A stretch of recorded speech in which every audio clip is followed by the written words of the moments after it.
আলহামদুলিল্লাহ গাইস, আপনারা সবাই দেখতে পারা যে বাংলাদেশ ব্যাংক হ্যাক হয়েছে, বুঝছেন? তো ওটাই লাগে স্টুডেন্ট পাওয়ার, ওটাই লাগে আমরা স্টুডেন্টের ফ্লোর পাওয়ার। তো এই ব্যাংকের মাঝে মানে এখন বাংলাদেশের সব মন্ত্রী মিনিস্টার হলর হালাল টাকা ওনার মাঝে আছে। এখন এই হালাল টাকা পাইতে হইলে অনেক কষ্ট করা লাগবো। তো এই মন্ত্রী মিনিস্টার হলে তো কে পাওয়া যেত না, আর সময়ের ব্যাপার খালি, বুঝছো নি? আমরা সবাই একটু যদি আমরা স্টারলিংকে সাহায্য করে লাই, বাংলাদেশও সবাই নেটওয়ার্কে একটু পাইবো আর কি। তো আমরা স্টারলিংকের লাগে আর একটু মানে 1 মিলিয়ন, 1 মিলিয়ন হইতে আরো 8 লাখ বাকি আছে। তো সবাই আমরা স্টারলিং লেখে আসছে একটা মানে মানে আমরা ওই দিন পৌঁছে দাম পারি, ওটাই লাগে আমরা একটা বড় পাওয়া হইব। তো সবাই ওই হ্যাশট্যাগটা আমরা ইউজ করি। আর বিশেষ করে ওই যে ব্যাংক হ্যাক হয়েছে, তখন এই মন্ত্রী মিনিস্টার হলে তো কে পাওয়া যেত না, কারণ হালাল টেকা সবার হালাল টেকা এর মাঝে লুকাইল আছে, বুঝছো নি?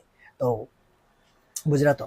তো আমরা স্টুডেন্ট জানি না এখন বাংলাদেশের কি অবস্থা আর কিতা চলে, আমি জানি না। আমি আল্লাহর কাছে দোয়া করাম যে আমার সব ছাত্রছাত্রী ভাই হল আল্লাহর হেফাজতে রাখা, আল্লাহর আরশের তলে, আল্লাহ রহমতর তলে আল্লাহ যেন ছায়া দিতে তারারে, বুঝছেন? তো তারা লাগে সবাই দোয়া করবা। আর এই স্বৈরাচারের পতন হইতো, সবাই দোয়া করবা। আমরা জানি না, আমরা সব আল্লাহর উপরে ছাড়িয়ে দিয়েছি। আল্লাহ তুমি বিচার করবা, আমার ভাই বোনদের তুমি দেখিয়া রাখিও আল্লাহ।